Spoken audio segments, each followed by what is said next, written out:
시편의 3분의 1을 차지하는 것이 탄식시입니다. 그래서 탄식시를 우리가 어떻게 알 수 있느냐? 바로 14절의 표현, 어찌하여. 우리가 시편 150편을 보면서 여러분들이 그 어찌하여라는 단어가 표현되어 있는 시편은 바로 탄식시라는 것이지. 그러나 대부분 탄식시의 특징은요, 이렇게 어두운 그런 삶을 쭉 상황들을 이야기하다가 그러나가 있습니다. 그러나 나는 하나님을 찬양합니다. 감사합니다. 라고 소망으로 마무리되어지는 것을 볼 수 있습니다. 그러나 시편 88편은요. 그러나 나는 없습니다. 찬양과 감사도 없습니다. 그리고 더 나아가 하나님을 의지하고 신뢰한다는 표현 자체도 없습니다.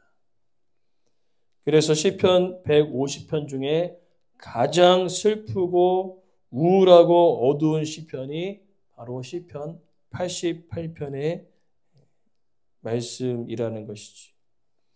그래서 그의 끝이 어딥니까? 끝이 18절 말씀에 흑암으로 마무리하는 것을 볼 수 있습니다. 외부의 상황이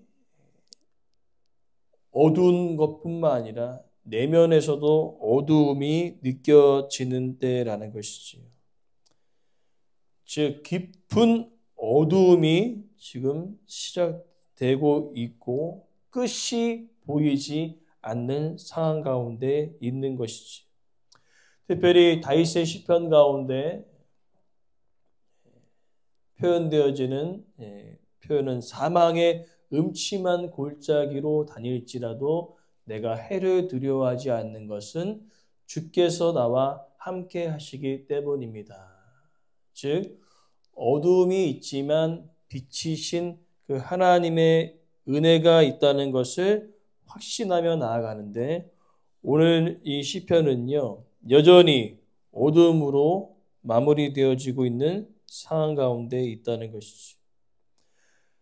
마지막 끝이 하나님이 아니라 오직 어둠만 그의 곁에 있다고 고백하고 있는 것입니다.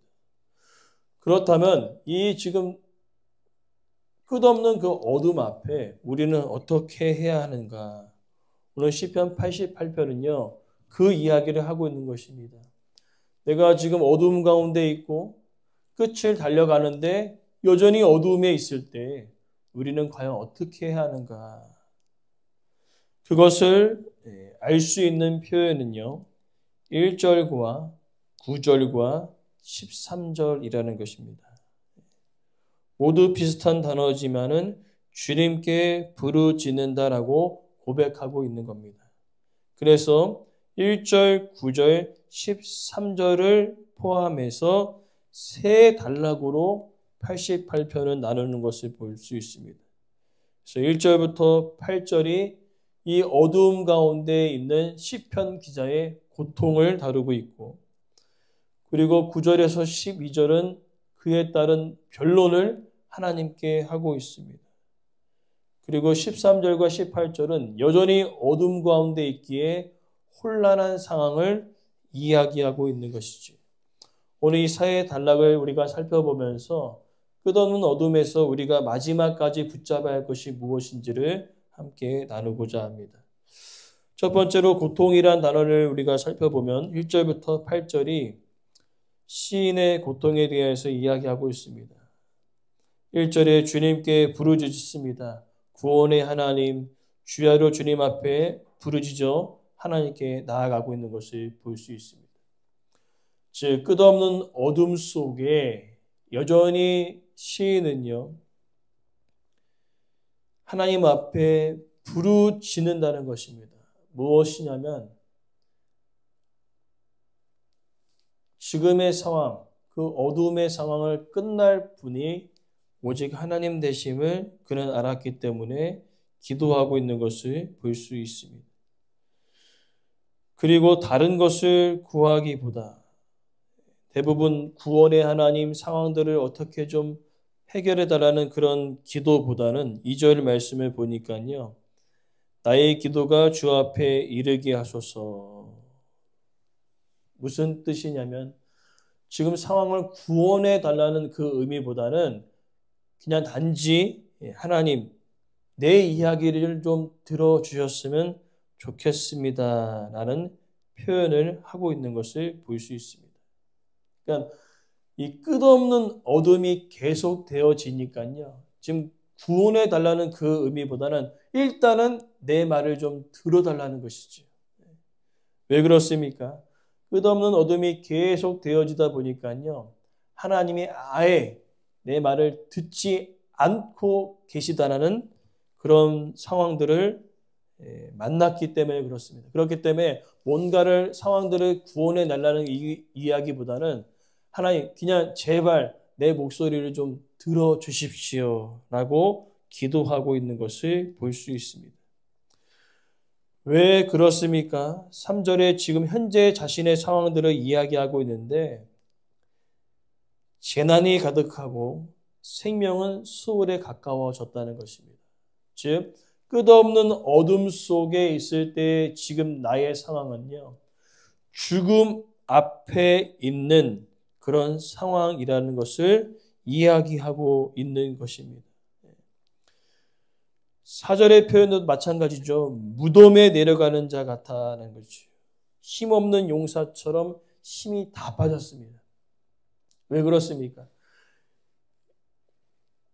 현재까지 어둠이었는데 앞으로도 빛이 보이지 않거든요. 그러니까 모든 힘이 다 빠져 있는 상황이라는 겁니다. 특별히 5절 말씀 보니까요. 죽은 자 가운데 던져진 것처럼 느껴질 정도로 완전히 힘이 싹 다 빠져 있는 상황이라는 겁니다. 오늘 시인만 이러한 고통을 당하는 것이 아니라 때로는 우리는요. 이와 같은 상황들을 경험하기도 합니다. 뭔가 빛이 보일 것 같은데 끝없는 어둠이 계속되어지는 그 상황들을 우리가 만나보면요. 힘이 다 빠져버린다는 거죠. 하나님께 구하고 기도하는데 빛이 전혀 보이지 않습니다. 그러다 보면요. 힘이 완전히 다 빠져버린다는 것이죠. 죽을 것 같은 그런 상황들이 시인에게만 있는 것이 아니라 때로는 우리에게도 닥칠 수 있는 그런 상황이라는 것이죠. 그럴 때마다 대부분의 많은 사람들은요. 끝없는 어둠 앞에 원망과 불평으로 나아가는 것이 자연스러운 반응이라는 거죠. 왜 그렇습니까? 뭔가 하나님께 계속 기도했을 때 뭔가 희미한 빛이라도 있다면은 그 희미한 빛이라도 있기에 그것을 붙들고 기도하며 소망을 품을 텐데 그 희미한 빛도 아예 없는 것입니다. 그러게 대부분요 원망과 불평으로 나아갑니다. 그러나 오늘 시인은요 여전히 1절 말씀과 같이 이 상황에서 내가 할 수 있는 일은 아무것도 없습니다. 그래서 딱 한 가지 하는 거죠. 기도하는 것이죠. 하나님, 구원의 하나님이신 것을 나는 확실히 믿습니다. 여전히 희미한 빛조차 보이지 않아도 그래도 지금 상황에서 구원해 주실 분은 하나님밖에 없습니다. 라고 간절히 간구하고 기도하고 있는 것을 볼 수 있습니다. 그러면서 이어지는 것이 9절부터 12절의 변론인 것입니다. 어떻게 변론을 하고 있습니까? 오늘 본문에 보니까요. 곤란으로 말미암아 내 눈이 새하였나이다. 눈이 새하였다는 것은 눈에 있는 문제가 있다는 말이 아니라 나이가 많아 고동이 불편하고 활력이 없는 상태를 묘사하고 있습니다.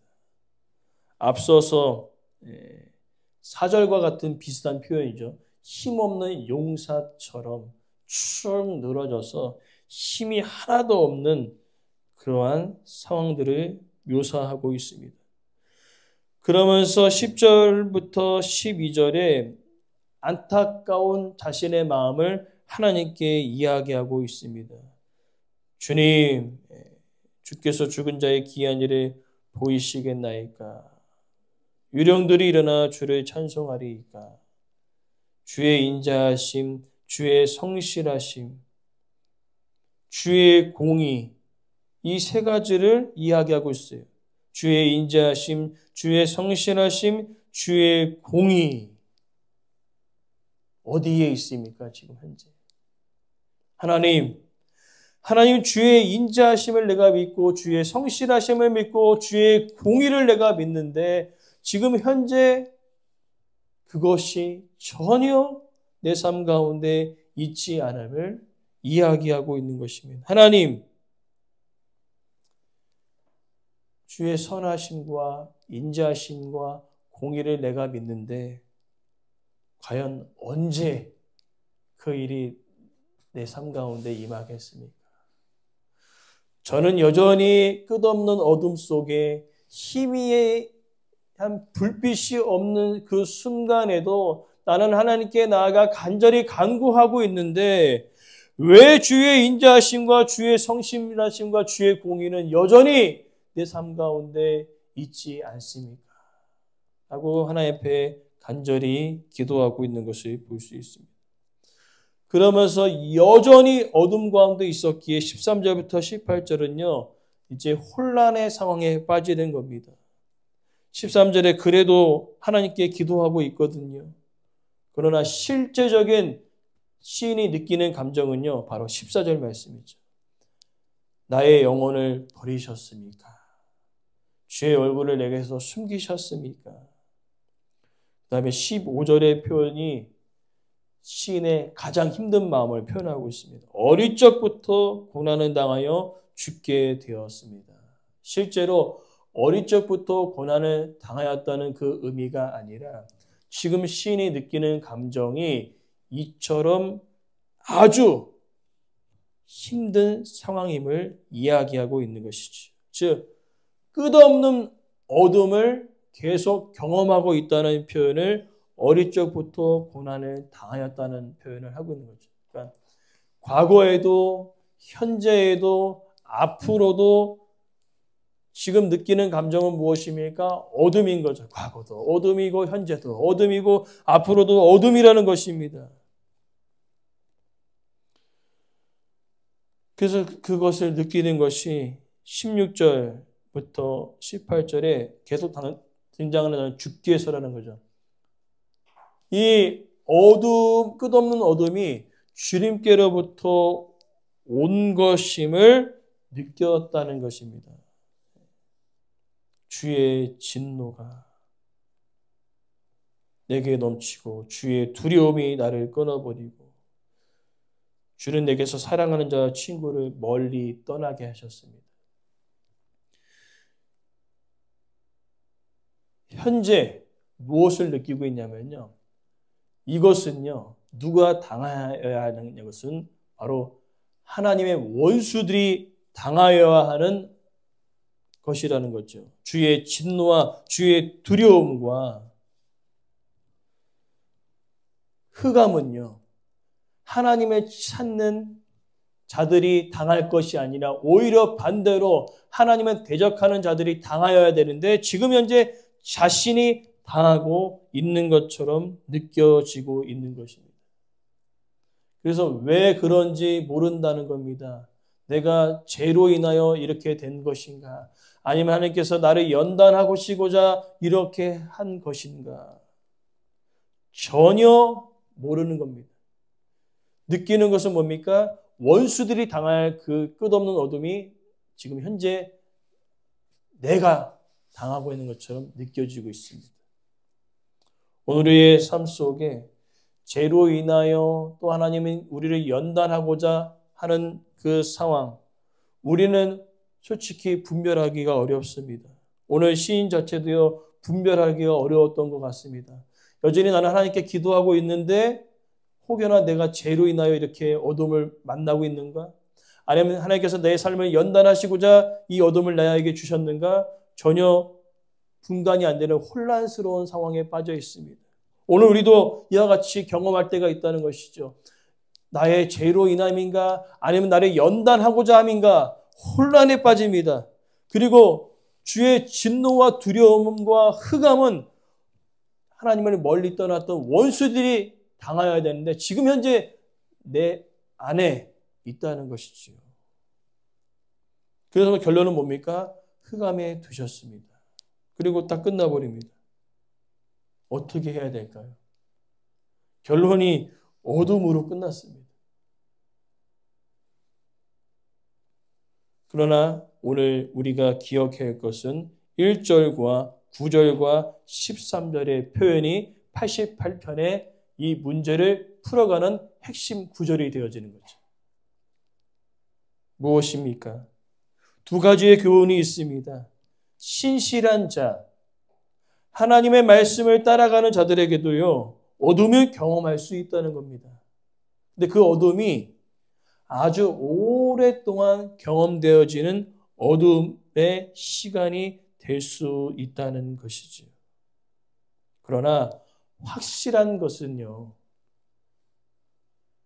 우리의 결론은 어둠으로 끝나지 않는다는 것입니다.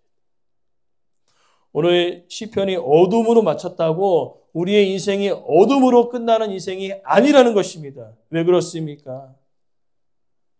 시인은 하나님께 부르짖고 있습니다. 왜 부르짖습니까? 하나님의 백성이기 때문에. 오늘 마찬가지죠. 오늘 시편은 어둠의 결론으로 마치지만 우리의 인생은요, 어둠으로 끝나지 아니할 것입니다. 왜냐, 우리는 하나님의 자녀이기 때문에 그렇다는 것이지. 그리고 더 나아가 이 어둠 속에서도 우리가 끊임없이 해야 할 일은요, 오늘 본문 1절과 9절과 13절의 말씀과 같이 여전히 기도하는 것입니다. 지금 어떻게 상황이 흘러가는지는 모르겠습니다. 나의 죄로 인함인지 또 때로는 하나님께서 내 삶을 연단하시고자 어둠을 주시는지 우리도 혼란스러운 상황에 빠질 때가 있습니다. 그러나 시인은요, 그렇게 혼란스러워도 고통 가운데 있어도 끝까지 자기는 기도하겠다는 것이죠. 예수님께서 말씀하셨습니다. 마지막 때 끝까지 믿음을 견디는 자가 구원을 얻고 천국을 소유할 것이다 라고 선포하고 계십니다. 무엇입니까? 이제 주님이 다시 오실 그때의 마지막은요, 오늘 시인이 경험하는 것과 똑같다는 거죠. 우리는 빛을 경험할 줄 알았는데 오히려 원수들이 빛을 경험한 것처럼 느껴지고 하나님을 찾는 우리들에게는 끝없는 희미한 빛조차 보이지 않는 어둠을 계속 경험하게 되어지는 마지막 때를 만나게 되어진다는 겁니다. 그때 우리가 해야 할 것은요, 끝까지 견디어 기도하는 겁니다. 특별히 요한계시록은 반복되어지는 7개 교회에게 선포할 때 무슨 단어를 쓰고 있습니까? 끝까지 이기는 자, 끝까지 견디는 자, 구원을 얻으리라. 오늘 우리가 끝까지 견디어 하나님께 나아가 기도할 때 우리의 결론은요, 어둠이 아니라 빛이심을 우리가 믿고 하나님께 나아가 간절히 간구하는 우리의 삶이 되어지기를 간절히 소망합니다.